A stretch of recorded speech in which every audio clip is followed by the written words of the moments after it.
मैं सलाह दूं? कहे हाँ। कहने लगे भगवान को चाहे कितने कष्ट दे दो उनको दुख नहीं होता, लेकिन अगर उनके भक्तों को कष्ट देते हो तो उन्हें अपार दुख होता है। एक काम करो ना, तुम भगवान को प्रसन्न करके अपना काम करो। अगर आपने भरत की यात्रा में किसी भी प्रकार का विघ्न पैदा किया तो भगवान तुम्हारा काम नहीं करेंगे, क्योंकि भरत भाई नहीं के साथ साथ भगवान के भक्त हैं। और एक काम करो तुम लोग कि भरत जी को इतना सुख दो यात्रा में कि जिससे भगवान श्री राम प्रसन्न हो जाएं और तुम्हारे काम को अपने आप ही करो। वही बात हुई। आसमान में बादल, सूर्य के चारों तरफ, बिना समय के वृक्षों में फल, सब व्यवस्था आगे अपने आप ही कि भरत जी को कोई कष्ट न हो जाए। तो ये जब साधना में चलते हो तो देवता भी विघ्न करते हैं, लेकिन अगर भगवान की कृपा तुम्हारे ऊपर रहे जैसे भरत जी के ऊपर थी तो देवताओं का विघ्न भी असर नहीं करता, जीव उस विघ्न को भी पार कर जाता है। अब मान लो ये दोनों विघ्न पार कर दिए तो तीसरा विघ्न तो बहुत बड़ा है। तीसरा विघ्न कौन सा है? पहुंच गए सब, बस प्रातः काल चित्रकूट पहुंचना ही है, रात में रुका है सब। सुबह उठे, नहाए धोए, नित्य कर्म किए। भगवान श्री राम जानकी जब बैठे, लक्ष्मण जी सेवा में खड़े हैं। ये तीसरा विघ्न जो है ना वो जीव के सामने बड़ा प्रबल आता है। अति हरि कृपा हो तभी जीव इसको पार कर पाता है, जो भरत जी के भी सामने आई। सुबह का समय है, भगवान श्री राम और जानकी नित्य क्रिया से निवृत्त हुए। लक्ष्मण जी उनकी सेवा में खड़े हैं। मां जानकी दुखी हैं। भगवान श्री राम ने कहा कि सवेरे सवेरे जानकी चेहरे पर ये मायूसी। कहने लगे भगवान मैं आपको क्या बताऊं, आज रात मैंने सपना एक देखा है। कहने लगे क्या? कहने लगे साहस नहीं हो रहा कि मैं आपको सुना सकूं। कहने लगे नहीं फिर भी। कहते मैंने सपने में देखा है कि भरत आए। भगवान श्री राम ने भरत का नाम सुना सीता जी के मुखार बिंदु से तो कान में पड़ते ही गदगद हो गए और प्रेम की अश्रुधारा बहने लगी। अरे वाह रे सीता, कितने जल्दी तुम्हारा यह सपना सच हो कि मेरा भरत मुझे मिल जाए। सीता जी ने ठहर के कहा अकेले नहीं, उनके साथ सारी प्रजा, सारे मंत्री और साथ साथ गुरुदेव जी भी हैं।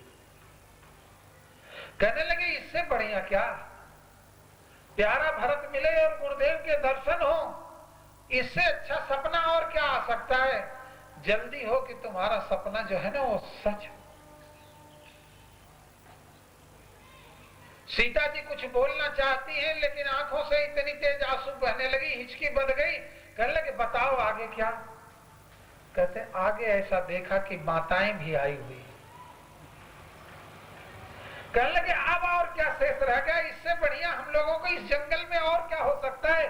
भरत भैया मिल जाए, गुरुदेव का दर्शन आशीर्वाद मिल जाए, माताएं आ जाएं, हम लोगों को देख करके उन्हें संतुष्टि हो जाए। तो इसमें रोने की सीता क्या बात है, इसमें आपको दुखी होने की क्या बात है। ये तो हर्ष का सपना है, ये तो खुशी खुशी आपको बताना चाहिए ना। लेकिन भगवान जो मैंने माताओं का रूप देखा वो ठीक नहीं है। माताएं जो है ना सफेद साड़ी में आई हुई हैं, जो मुझे ये बात जो है वो खटक है। देखें ये सपना, भुजा फड़कना, आंख फड़कना, रामायण में सारी चीजों का वर्णन है। ये चर्चा वो तीनों कुटिया में कर ही रहे थे। इतने में कोई भील दौड़ा दौड़ा आया, कहने लगा कोई भरत है, भरत। उसके साथ चतुरंगनी सेना आ रही है। देखो तीसरा विघन खड़ा होने वाला है। देवताओं के भी विघन को पार कर लिया, लेकिन इस विघन को कैसे पार करे? देव जो है कोई भरत है, उसके साथ चतुरंगनी सेना आ रही भगवान, क्योंकि वो कोल भील सेवा में रहते थे। प्रभु कितने दयालु थे कि उनको भी सेवा का मौका दिया। अगर वो राजा ही बने रहते तो उनकी सेवा भील लोग कैसे करते? इसलिए भीलों को पावन करने के लिए ही शायद भगवान ने वन यात्रा किया था। बोल आनंद कंद भगवान की। ओम नमः शिवाय, ओम नमः शिवाय, ओम नमः शिवाय, ओम नमः शिवाय, भोले नमः शिवाय, शंकर नमः शिवाय, भोले नमः शिवाय, शंकर नमः शिवाय, ओम नमः शिवाय, ओम नमः शिवाय, ओम नमः शिवाय, ओम नमः शिवाय। बुद्ध गौरी शंकर भगवान की जय।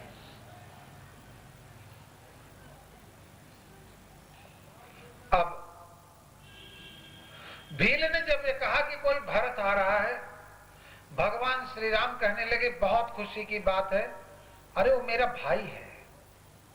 अरे ऐसा नहीं आ रहा है, उसके साथ हाथी है, घोड़े हैं, सैनिक हैं, सब हैं। भगवान जब तक बोलते उसके पहले ही लक्ष्मण जी के तो अंग फड़कने लगे। भगवान से कहते हैं मैं आपकी चरणों का सौगंध खा के कहता हूं, अगर आज भरत की सहायता में स्वयं भगवान शंकर भी आ गए तो मैं उन्हें मार डालूंगा। सब संकट आदमी पार कर सकता है, लेकिन अंत में घर का विरोध होता है। घर में ही भगवान मिलन का कितना बड़ा विरोध है। यानी परिवार ही सबसे बड़ा भगवान के मिलन में बाधक बनता है। सगे भाई लक्ष्मण जी बाधक बन गए? नहीं, ऐसा नहीं है। मैं नहीं मिला। अरे लक्ष्मण इतना क्रोध क्यों करते हो? अपना भरत तो वही है। अरे वो भरत नहीं है, कहां की बात करते हो? कीकर के पेड़ में कहीं आम का फल लग सकता है, कैकेयी जैसी कुलटा के गर्भ से कहीं भरत सात्विक पैदा हो सकता है। भगवान श्री राम ने कहा ऐसा मत कहो। मेरे भरत को आपने देखा है, मैंने खेल खेल में भी कभी उसे दुखी नहीं किया। खेल में मैं सदा हारा हूं और उन्हें सदा जिताया हूं। जो मेरा इतना प्यारा है उसे तुम लक्ष्मण ऐसे कह रहे हो ना? अब आपकी नहीं चलेगी, अब बिना मारे मैं छोड़ूंगा नहीं। यानी कहने का मतलब जब जीव एकदम नजदीक भगवान के मिलने के पहुंच जाता है, उस समय उसका परिवार ही उसमें बाधा पैदा। ये तीसरा भी है। संकल्प को प्रकट करना पहला विघन।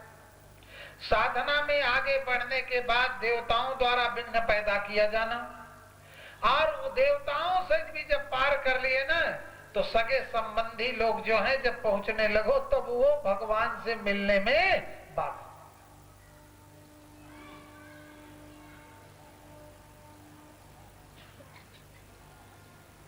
भगवान से मिलने में बाधा। अब यहां पर लक्ष्मण जी को समझ गए भगवान श्री राम ये समझने वाले नहीं। उधर भरत जी मां कौशल्या से क्या कहते हैं कि हे मां, अब पर्वत तो नजदीक है जिसपे भगवान है, लेकिन अगर किसी ने जाके कह दिया कहीं कि भरत आ रहा है, तो ऐसा ना हो कि चित्रकूट ही छोड़ करके भगवान चले जाएं कि मैं पापी भरत से नहीं मिलूंगा। मां कहती है ऐसा कभी हो सकता है? कहने लगे जब समय खराब हो तो सब कुछ हो सकता है। मैं सारी अनर्थ के मूल जड़ हूं। इस प्रकार से भरत जी इधर चर्चा करते हैं, भगवान श्री राम लक्ष्मण उधर चर्चा करते। भरत जी ने चतुरंगनी सेना रोक दी, सब रोक दिया। कहने लगे पहले मैं अकेले ही मिल के आता हूं, बाद में सब लोग आएंगे। उन्होंने सोचा कहीं ऐसा न हो कि सबको देखकर भगवान भाग जाए।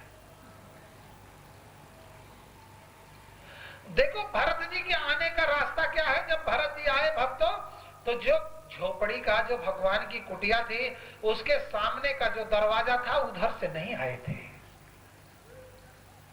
भगवान श्री राम और जानकी फटिक शिला पर बैठे हैं, लक्ष्मण जी उधर हैं, तो मुंह किधर है? इधर दरवाजा है, इधर भगवान श्री राम और जानकी इधर मुंह करके बैठे, और लक्ष्मण जी जो खड़े हैं उनसे बात कर रहे हैं, तो उनकी निगाह इधर ही।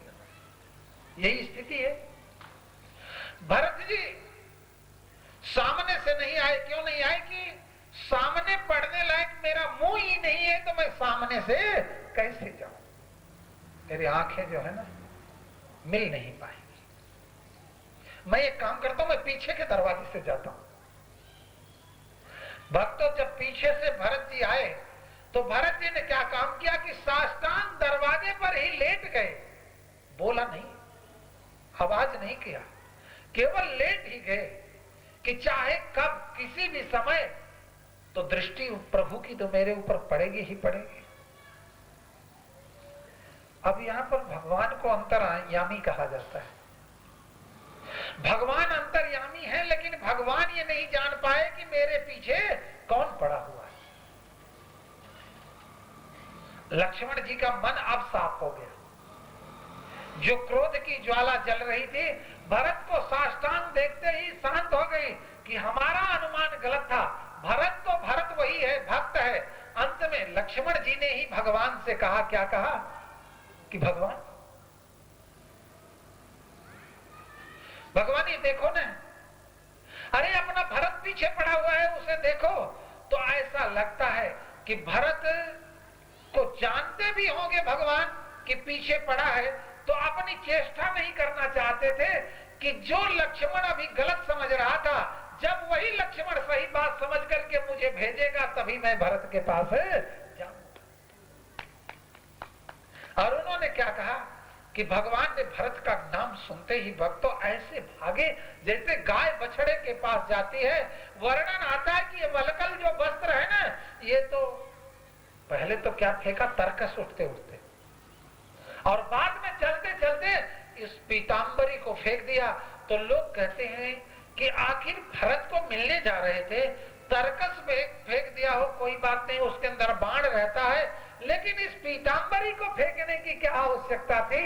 तो संत लोग कहते हैं कि भगवान ने सोचा कि मेरा भक्त भरत आया हुआ है, उसको मैं सीने से लगाऊंगा और मिलूंगा, तो ये पीतांबरी मेरे लिए बाधा पैदा करेगी सीने से, और सीना जो है मिलने नहीं।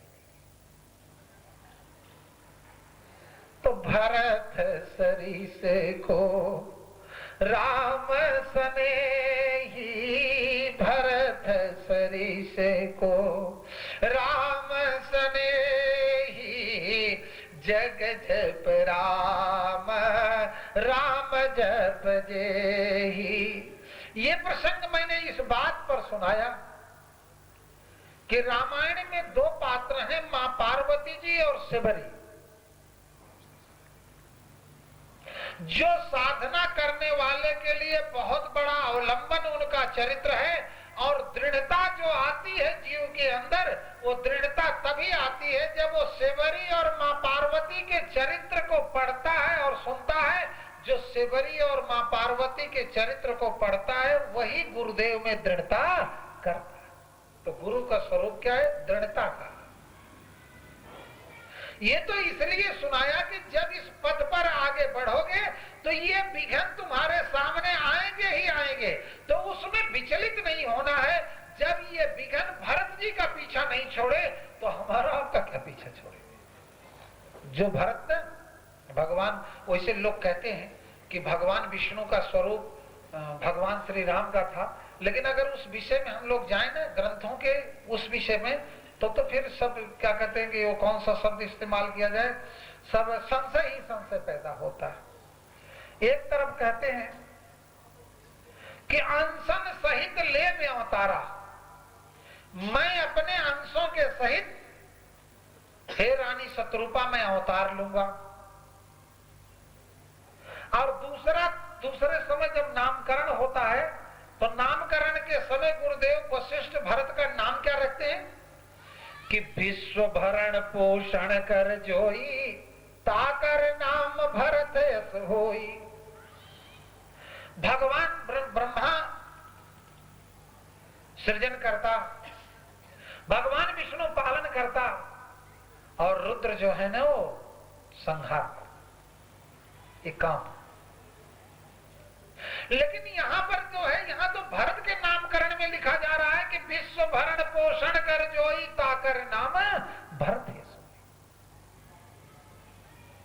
कहते लक्ष्मण जी शेषा अवतार थे, भगवान श्री राम नारायण, मां जानकी जो थी वो लक्ष्मी। लेकिन जब यहाँ पर भरत जी का नामकरण देखा जाए तो ये बात ही कैसे, विश्व भरण का अधिकार तो यहाँ पर भरत जी को मिल रहा है। अब उस विषय में जाए तो फिर संशय पैदा होता है कि जिसे ब्रह्म कहते हैं, परम पिता परमात्मा कहते हैं, वह तो भगवान श्री राम थे और शिव जी जो है सदा पास रहते हैं, इसलिए लक्ष्मण जी शिव थे और विष्णु भगवान जो थे वो भरत जी थे और ब्रह्मा जो थे वो शत्रुघ्न थे, क्योंकि उन्होंने कहा ना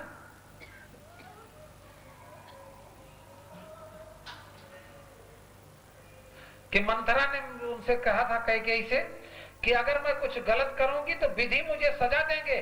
मंथरा को किसी ने सजा नहीं दिया था, केवल सुमंत जो शत्रुघ्न ने ही सजा दिया था। इसलिए ये सब विषय में मत पड़ा करो। कितने लोग इसी पढ़े, आपका क्या है, परमात्मा की लीला है, संसार से हटाकर भगवान में मन को लगा देती है। श्रद्धा सहित उसका पान करना चाहिए और भगवान का सुमिरन कैसे करना चाहिए, ओम नमः शिवाय, ओम नमः शिवाय, ओम नमः शिवाय, ओम नमः शिवाय, भोले नमः शिवाय, शंकर नमः शिवाय, भोले नमः शिवाय, शंकर नमः शिवाय। बहुत आनंद कंद भगवान। किताबें जीव को संशय में कैसे डालती हैं, बिना गुरु के तो वो भी नहीं पढ़ना चाहिए। हम अलीगढ़ में गए तो एक गांव में गए तो वहां पता चला कि यहाँ लोग बहुत भागवत पढ़ते हैं। रामायण 2 बार होती है, भागवत 2 बार होती है, रामायण श्राद्धों में होती है और साल में 2 बार भागवत होती है। वहां ऐसा हुआ कि जो ही आवे मेरे पास वही प्रश्न करे तो मैं समझूं कि ये सत्संगियों का गांव है कि क्वेश्चन मार्क जो पेपर आते हैं कोई एग्जामिनरों का तो गांव नहीं है। तो प्रश्न कैसे कैसे सुनोगे तो आपको बड़ा आश्चर्य होगा। आप बड़े भाग्यशाली। ये धरती बड़ी पुण्य है। यहाँ आने के बाद तो पूछो मत, यहाँ के जीवों के तो दर्शन करने के बाद परमात्मा में मन अपने आप ही लगता है। नहीं तो संसार में ऐसा अज्ञान है कि जहाँ लोग अभी मंदिर ही नहीं जानते, भगवान का नाम ही नहीं जानते, अगर कुछ पाला भी पड़ा तो तर्क वितर्क में ही अपने जीवन को बिता देते। तो क्या करें, आज गोपाष्टमी है, लोग गाय का पूजन कर रहे हैं। धन्य धरती है कि जो लोग जानते हैं, नहीं तो हमें तो न मध्य प्रदेश में कोई बतावे, न बिहार में बतावे, न यूपी में बतावे, कहीं कोई बताता ही नहीं कि गोपाष्टमी। यहाँ सनातन धर्म की मैंने जो अनुमान लगाया कि राजस्थान रीढ़ है। जयपुर गया, पहली बार देखा घर घर गणेश जी, आदिदेव। तो वो लोग मुझसे कोई प्रश्न क्या पूछते, अच्छे अच्छे विद्वान लोग, विद्वान मतलब तो नहीं कहा जाएगा, पढ़े लिखे लोग। और वो क्या कहते हैं, ये नंद बाबा ने कहीं लिखा है 2 लाख गैया दान किए थे कृष्ण भगवान के जन्मोत्सव में, और कहीं लिखा है 10 लाख। तो 10 लाख सही है कि 2 लाख सही है? तो मेरा स्वभाव है कि मैं पहले उत्तर नहीं देता। 2-4 दिन तक जब तक उनकी मनोवृत्ति को न जान जाओ तब तक तो बोलना बेकार है। सुनते चले जाओ, सुनते चले जाओ। अपने मन में सोचो कि काहे की भागवत पढ़ते हैं, ये तो गायों के गोदान में ही फंसे पड़े हैं, अगले जन्म में तो उनको गाय ही बन करके आना पड़ेगा। जहां पर मन फंसा रहेगा वहीं पे आना पड़ेगा। एक गांव में इंटर कॉलेज के लेक्चरार थे, लोग उनको लाए, हमारे गांव के लेक्चरार, ठीक ठाक बातचीत हुई। जब बातचीत हो गई, ये बहुत ज्ञान की बातें हैं, यथार्थ बातें जब अंदर आवे ना तभी उतरे, तब समझो कि अब हम आप ऊपर उठ रहे हो। उन्होंने कहा कि मुझे तो सब ठीक लगता है रामायण का, लेकिन एक प्रोसीजर नहीं ठीक लगता। हमने कहा भाई ये तो कोई अच्छे विद्वान आए, प्रोसीजर की बात कर रहे हैं, ये कौन सा प्रोसीजर नहीं अच्छा लगता।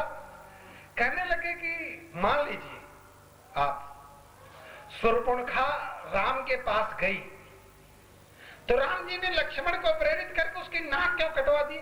उसे पकड़ के बांध दिए होते, खत भेजे होते उसके भाई को, रावण को, कि तुम्हारी बहन बच्चलन है, तुम आओ इसको ले जाओ। तो ये कैसे? हमने कहा देखो जी, इसका उत्तर तो दूसरा कोई नहीं दे सकता।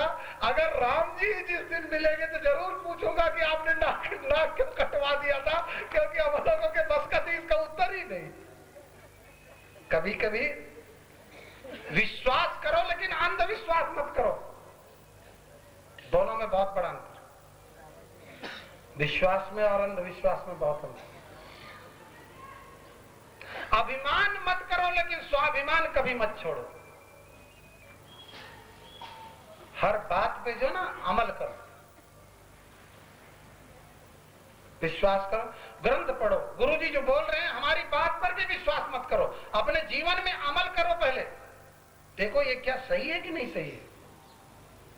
जब बिनु प्रतीत प्रीति नहीं हुई, जब आपके अनुभव में बात आएगी तब आपको प्रतीत होगा। अगर आपको अनुभव में बात नहीं आई तो प्रतीत नहीं होगा। अभिमान मत करो लेकिन स्वाभिमान मत छोड़ो। तो इस प्रकार से भी लोग किताबों को पढ़ करके भ्रमित हो जाते हैं। अगर उन्हें कोई गुरु मिला होता, वो बताता कि ये श्रद्धा के विषय हैं, इनको हम पढ़ करके केवल अपने मन को भगवान में लगाना है, नहीं ये इतना बड़ा दरिया है, इतना बढ़िया दरिया है, इसका कोई अंत पा सकता है। एक बार रामकृष्ण परमहंस से किसी जिज्ञासु ने प्रश्न किया कि भगवान एक है कि अनेक, भगवान एक है कि अनेक? उन्होंने कहा भगवान तो एक ही।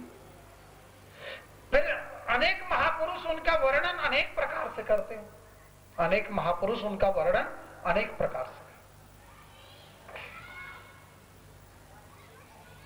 तो समझ रामकृष्ण परमहंस ने उस जिज्ञासु का कितना सुंदर उत्तर दिया। उन्होंने उल्टा ही प्रश्न पूछा कि समुद्र दरिया एक है कि अनेक? उन्होंने कहा दरिया तो एक है गुरुदेव। कहने लगे जैसे दरिया एक है लेकिन उसके अंदर गोताखोर लगाने वाले अनेक हैं, और जो दरिया में गोता लगाता है उसके हाथ में दरिया में जो वस्तु लग जाती है वही बाहर आके कहता है कि दरिया में यही भरा है। अगर दरिया में उसे मोती मिल गए तो बाहर आके चिल्ला के कहता है कि पूरी दरिया में मोती हैं। अगर सीप लग गया तो आके कहता है सीप, शंख लग गया तो शंख, मछली लग गई तो मछली, रेता लग गया तो रेता, कंकड़ लग गया, और जो नीचे तक नहीं पहुंच पाया तो वह बाहर आके यही कहेगा कि दरिया का तो कोई अंत ही नहीं है। इसी प्रकार से जैसे कि दरिया एक है, गोताखोर अनेक है, और वह गोताखोर नीचे से वस्तु जो उनको मिल जाती है वो बाहर आकर के कहते हैं कि यही इसके अंदर भरा पड़ा है। उसी प्रकार से परमात्मा तो एक ही है, उनके साधकों को जैसा अनुभव होता है जगत में वो वैसा ही अपने अनुभव को बताते हैं। जैसा अनुभव होगा ना वैसे वो अपने अनुभव, तो एक के लिए कैसे सत्य हो सकता?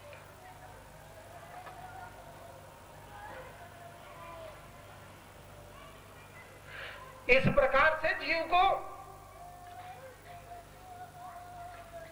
निरंतर मन के द्वारा नई नई परमात्मा के बारे में खोज करनी चाहिए।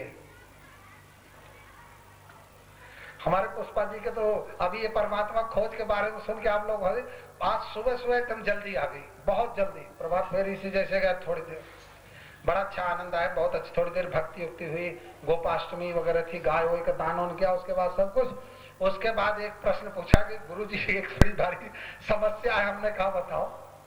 कहने लगे शिव जी की पूजा तो भूत प्रेत भी करते हैं। हमने कहा एकदम करते हैं, ये उनके उपहास की बात नहीं, उनके माध्यम से हमारे आपके लिए सबके बात है। हम कहे हाँ बहुत बाद में। कहते हैं कि जब भगवान उनके राम के भक्त प्राण छोड़ते हैं तो ऐसा कहा जाता है कि वो साकेत धाम जाते हैं। भगवान श्री कृष्ण के जब छोड़ते हैं तो बैकुंठ जाते हैं, और जब भगवान विष्णु को छोड़ते हैं तो वहां पर क्या कहते हैं, बैकुंठ जाते हैं, और भगवान कृष्ण के जब छोड़ते हैं तो गोलोक जाते हैं। तो अगर शिव के भक्त प्राण छोड़ते हैं तो कहाँ जाते हैं? तो हमने कहा कि शिव लोग जाते हैं। कहीं शिव लोग जाते हैं तो उनकी उपासना तो भूत लोग भी करते हैं, और वहां भूत भी अपने लोगों के साथ पहुंच जाएंगे तो बगल में उनको देख के डर नहीं लगेगा। हमने कहा आप चिंता मत करो इस बात की, और शिव जी का प्यार करती रहो उसी प्रकार से। हम लोग अर्जी अपनी आप ही अभी भेज दिए हैं कि हम लोगों के लिए अलग कमरा बुक करा देना जिसमें भूत प्रेत का कोई प्रवेश न हो। इसका मतलब कि मन के द्वारा चिंतन किया होगा तभी तो ये बात आई होगी। इसीलिए परमात्मा का चिंतन मन के द्वारा ऐसे ही नई नई बातों में किया करो। और जबकि उसका सही उत्तर क्या है कि सबसे ज्यादा पूजा किसकी होती है? जो जितना सामर्थ्यवान होता है उसकी पूजा उतनी ही ज्यादा होती है। आशुतोष, भगवान सदाशिव इतने सामर्थ्यवान हैं। आशुतोष, सदाशिव भगवान शिव इतने सामर्थ्यवान हैं कि भगवान हरि, भगवान श्री राम, भगवान श्री कृष्ण उनकी उपासना करते हैं। देवताओं में देवताओं के राजा इंद्र जिस दिन अपने मुकुट को निकाल करके उनके चरणों पर चढ़ाने का अवसर पाते हैं तो अपने को परम सौभाग्यशाली समझते हैं। देवता लोग करतारबद्ध होकर के जय जयकार करते हैं। किन्नर गंधर्व, पुष्पदंत जी तो गंधर्व ही थे। किन्नर गंधर्व, ऋषि मुनि, नर नारी, ऊंच नीच सभी उनकी उपासना करते हैं, क्योंकि वो सामर्थ्यवान है। जब वो सामर्थ्यवान है तो हाँ वो व्यवस्था में भी सामर्थ्यवान होंगे। चलो भूतों को इधर कर दो, किन्नरों को इधर कर दो, गंधर्वों को इधर कर दो, और हमारे परम सय भक्तों को अलग कर दो जो कि वैष्णव रूप से अपना जीवन बिताए हैं। क्योंकि वो कैसे सामर्थ्यवान है कि कोई भी धर्म है, जिसे संप्रदाय हम लोग कहते हैं, धर्म कहना तो ठीक नहीं, जो हमारे संप्रदाय है, चाहे वो शैव है, चाहे वैष्णव है, चाहे अघोर है। शैव में तो कोई कहने के बात ही नहीं, वो तो इष्ट देव ही शिव है। लेकिन दूसरे में अघोर, अघोर में होता है कि शमशान घाट पे ही मुर्दे वगैरह का वो करना, वो भी अघोर पंथ है। उनके भी आचार्य कौन है? भगवान शंकर। और वैष्णव के आचार्य कौन है? उनके लिए भी लिखा गया कि जो वैष्णव कभी लहसुन प्याज भी स्पर्श नहीं करते, उनसे अगर कोई पूछा कि आपके आचार्य कौन है, तो उन्होंने कहा कि हमारे तो आचार्य वैष्णवा नाम अग्रगण्यम, वैष्णव में अग्रगण भगवान सदा शिव। तो आपको तो ये गर्व होना चाहिए कि मेरे इष्ट देव की सभी उपासना करते हैं, और सबके लिए अलग अलग कमरा, अलग अलग। हमारे मुनीम जी कहने लगे एक कमरे में कैसे काम चलेगा, वो तो अलवर वाले ही भर जाएंगे। हमने कहा आप तो बड़ा लफड़ा हो रहा है। कहने लगे हमारे अलवर वाले ही भर जाएंगे तो क्या दूसरे भगत लोग गेट के बाहर ही रहेंगे? अरे हम कहे कमरे का मतलब यह हो गया कि व्यवस्था। उन्होंने कहा कह दो कि ये गांव ही बसा दे। हमने कहा गांव ही नहीं, नगर ही वहां बसा पड़ा हुआ है वैष्णव शिव भक्तों का। तो इसलिए आप वैष्णव शिव भक्त हो, आपको भूत भूत डराने वराने नहीं आएंगे। आप तो शांत शिव का चिंतन करते हो तो बहुत आनंद करते भगवान की। बहुत सुंदर। इसी प्रकार से मैं ये बात इसलिए बताया कि चिंतन न करते तो मन में बात कैसे? जिस गांव मुझे जाना नहीं तो उसकी राह कैसे पूछेंगे? जिस गांव जाना रहता है वो श्री। अगर शिव जी में प्रेम था तभी मन में प्रश्न आया। शिव जी में प्रेम न होता तो ये प्रश्न ही मन में नहीं आता। इसलिए मन के द्वारा चिंतन किया करो। मन के द्वारा जो है ना परमात्मा का स्मरण, क्योंकि मन के द्वारा ही निरंतर स्मरण हो सकता है, बाकी दूसरी चीज के द्वारा निरंतर स्मरण नहीं हो सकता। माला के साथ सुमिरन तो करो, क्योंकि माला के साथ हाथ का संग रहेगा, प्रारंभिक स्थिति। माला के साथ हाथ का संबंध रहेगा, तो फेरते फेरते मन का भी संबंध माला के साथ हो जाएगा, कोई क्षण तो आएगा उसमें। लेकिन अगर प्रभु कृपा ऐसी कर दी हो आपके ऊपर, छोड़ना नहीं। अगर प्रभु ऐसी कृपा कर दी हो कि माला छूट गई हो, जब आपका मन भगवान से लग जाएगा ना, तो माला आपको बाधक बनने लगेगी। क्योंकि आप जब परमात्मा का सांस की माला का सुमिरन करते हो तो मन एकाग्र होकर के परमात्मा में लगा रहता है और सांस के द्वारा सुमिरन होता रहता है। तो न तो माला गिनने की जरूरत रहती है, न तो उसको फुलहरी बचा करके घुमाने की जरूरत रहती है, न तो तर्जनी को उसको स्पर्श करने में सावधानी बरतनी रहती है। तो इसलिए सांस की माला सबसे श्रेष्ठ है। लेकिन ये बिरले कोई भजन करते। हमने अपने जीवन में जो देखा है, धर्मात्मा तो देखा है, पुण्यात्मा तो देखा है, दयावान देखा है, लेकिन भजन करने वाले तो बहुत कम मिलते हैं। जिनके ऊपर परमात्मा की अनन्य कृपा होती है, वही लोग निरंतर परमात्मा का नाम लेते हैं।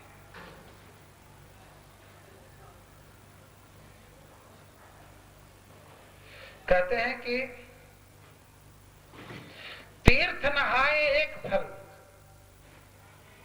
तीर्थ नहाए एक फल, संत मिले फल चार, सतगुरु मिले तो अनंत फल कहें कबीर विचार।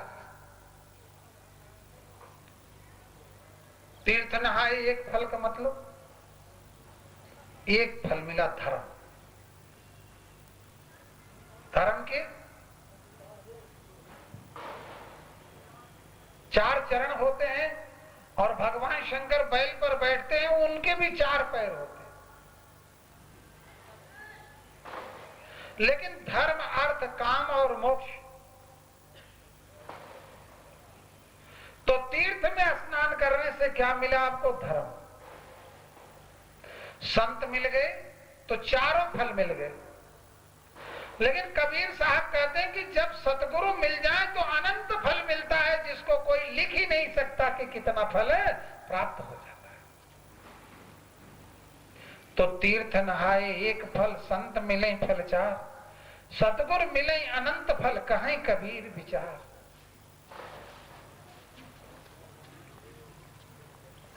आप सोच लो कितनी बड़ी महिमा कबीर साहब ने सतगुरु को कहा कि जब उनका दर्शन आपको हो जाए तो अनंत फल। गुरु गीता में भगवान शंकर ने मां पार्वती से क्या कहा? एक दिन कैलाश के शिखर पर बट वृक्ष के नीचे कल्प वृक्ष के पुष्पों से सुसज्जित बंगले के अंदर आदिदेव भगवान देव त्रिपुरारी बड़े शांत से बाघंबर के ऊपर बैठे बैठे सोह काम रिपु कैसे, धरे शरीर शांत रस जैसे।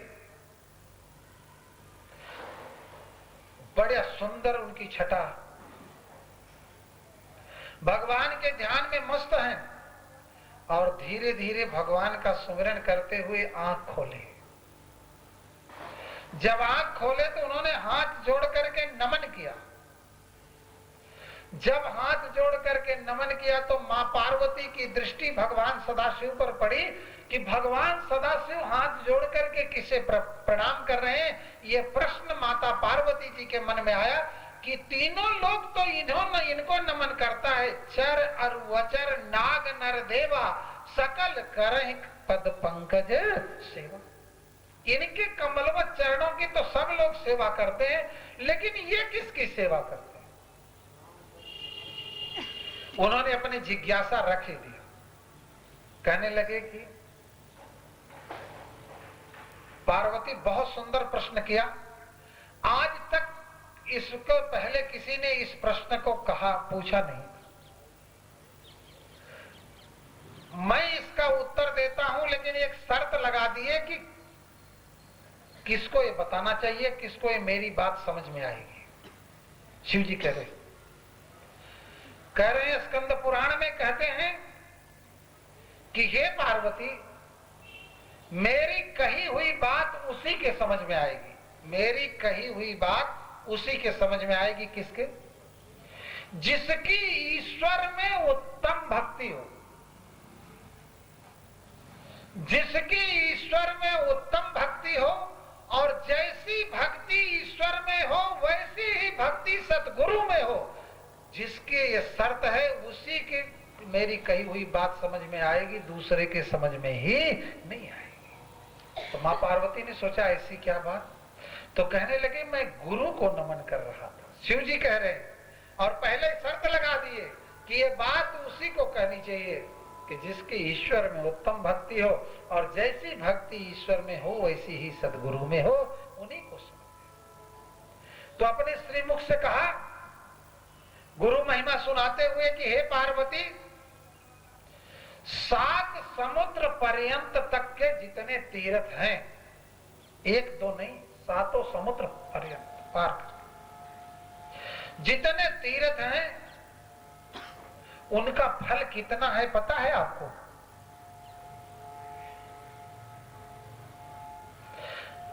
गुरुदेव के चरणों तक के 1000वें हिस्से के बराबर भी उसका फल नहीं होता, ऐसा भगवान सदाशिव ने ही गुरु गीता में मां पार्वती को सुना। यानी गुरुदेव को जो आपने चरण धोया ना, वो जो 1 बूंद है ना जल, उसके 1000वें हिस्से के बराबर, 1000वें हिस्से के बराबर 7 समुद्र पर्यंत तक के तीर्थों का फल नहीं होता। ऐसे भगवान सदाशिव ने अपने श्रीमुख से गुरु महिमा गाई।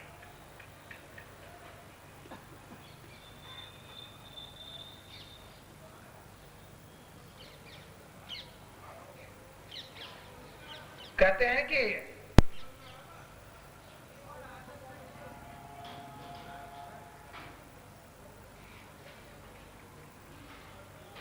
सारी वस्तु प्राप्त हो जाए,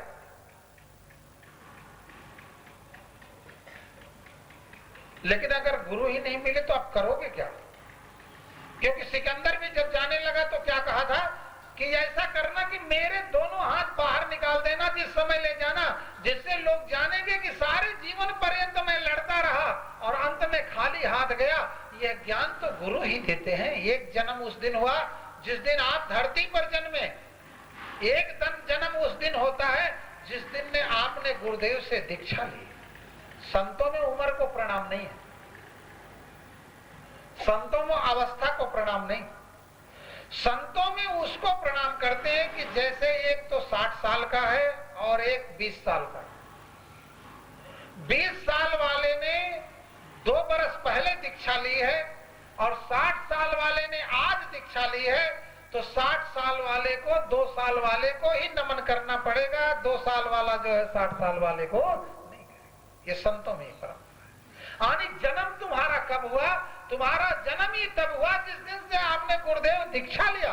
नहीं तो ये तो सब अकारत ही जा रहा था, बेकार ही जा रहा था आध्यात्मिक चीज से, तो आपका कोई संबंध ही नहीं था।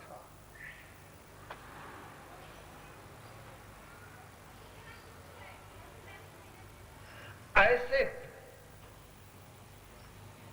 विशाल तत्व को जीव एक क्षण में उतार पावे तो कैसे उतार पाएगा? तो कल गुरुवार है, हमारे बाला प्रसाद जी का एक प्रश्न है कि मनुष्य को क्रोध क्यों आता है। तो आज समय कुछ कम रहा और भरत जी के चरित्र ने इतना आनंद दिया कि बीच में दूसरा कोई क्रियात्मक प्रवचन करने की कि शरीर पर कोई क्रिया करने जाए, ऐसा भाव नहीं सामर्थ्य जुट पाई। कल इसके बारे में, इस प्रश्न के उत्तर के बारे में, और गुरुवार का दिन है और गुरु महिमा शेष की 3 चीज वो कौन सी हैं जो साथ एक मिले तो ये जीव भवसागर पार हो जाता है। उन 3 चीजों में एक चीज ये भी है कि गुरुदेव, तो वो कैसे पार होते हैं इसके बारे में कल। तो बोल आनंद कंद भगवान की गुरु पद पंकज सेवा तीसर भगति अमान। बोल शंकर भगवान। नमामि समीशान निर्माण रूपम विभुम व्यापकम ब्रह्म वेद स्वरूप निजम निर्गुणम निर्विकल्पम निर्याकारम चिदाकाशमाकाशवासं भजेयं निराकार मंकार मूलं तुरीयं गिराज्ञान गोतीतमीशं गिरीशं करालं महाकाल कालं कृपालं गुणागार संसार पारं नतोऽहं तुषाराद्रिशङ्कास गौरं गंभीरं मनोभूतिकोटि प्रभाश्री शरीरं अस्फुर्णमौलिकल्लोलिनी चारु गंगा लसब्धाल बालेन्दु कंठे भुजंगा चलत कुंडलं भ्रूसुनेत्रं विशालं प्रसन्नाननं नीलकंठं दयालं मृगाधीश चर्मांबरं मुण्डमालं प्रियं शंकरं सर्वनाथं भजामि प्रचंडं प्रकिष्ठं प्रगल्भं परेशं अखंडं अजं भानुकोटि प्रकाशं त्रयशूल निर्मूलनं शूलपाणिं भजेऽहं भवानी पतिं भावगम्यं कलातीत कल्याण कल्पान्तकारी सदा सज्जनानंददाता पुरारी चिदानंद संदोह मोहापहारी प्रसीद प्रसीद प्रभो मन्मथारी न यावद उमानाथ पादार विंदम भजन्ति लोके परे वा नराणां न तावत सुखं शांति संतापनाशं प्रसीद प्रभो सर्वभूताधिवासं न जानामि योगं न तो हम सदा सर्वदा संभुतुभ्यं जरा जन्म दुःखोद्यताप्यमानं प्रभो पाहि आपन्नमामीश शंभो प्रभो पाहि आपन्नमामीश शंभो रुद्राष्टकमिदं प्रोक्तं विप्रेण हर्तोषे ये पठन्ति नरा भक्ता तेषां शंभो प्रसीदत् तेषां शंभो प्रसीदत् बुद्ध गौरी शंकर भगवान जय।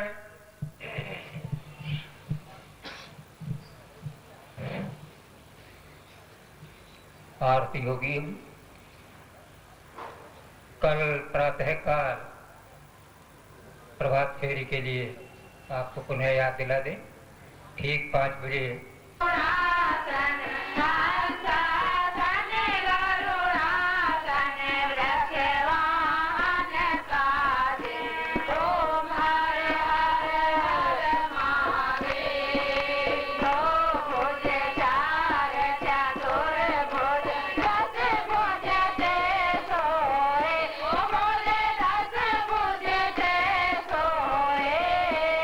तीनों रोकनी रखता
श्रीमन्नारायण।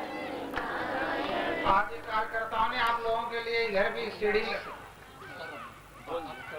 श्रीमन्नारायण नारायण नारायण भजमन नारायण नारायण नारायण लक्ष्मी नारायण नारायण नारायण लक्ष्मी नारायण नारायण नारायण। बोल लक्ष्मी नारायण भगवान की, गौरी की, सब भक्तों की, आज के आनंद की, देवाधिदेव महादेव की, देवाधिदेव महादेव की, देवाधिदेव महादेव की जयकारा।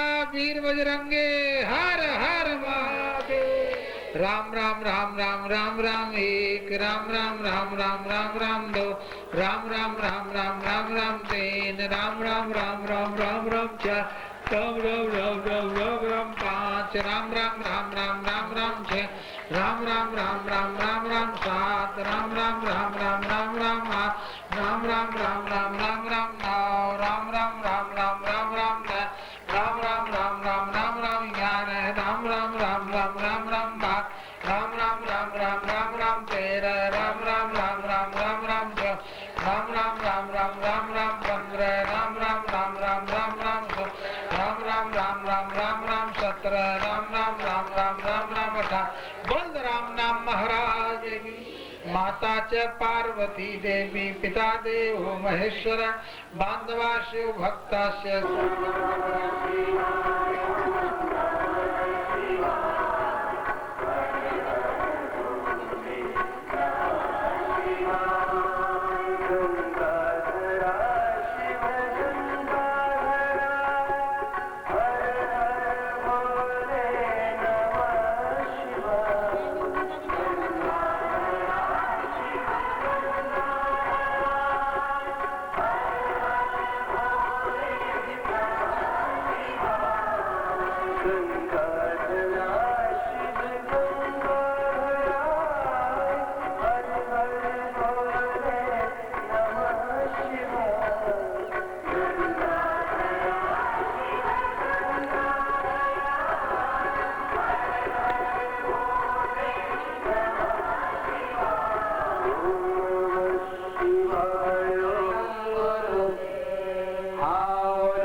बोल सतगुरुदेव ब्रह्म भगवान की जय। एक सत्संग भक्ति में सत्संग के 5वें दिन का शुभारंभ किया। सभी भक्त और माता बहनों से निवेदन है, गुरुदेव व्यासपीठ पर विराजमान हो रहे हैं, आप भी अपना स्थान ग्रहण करें। हमको तो टिकट कटा दे बोले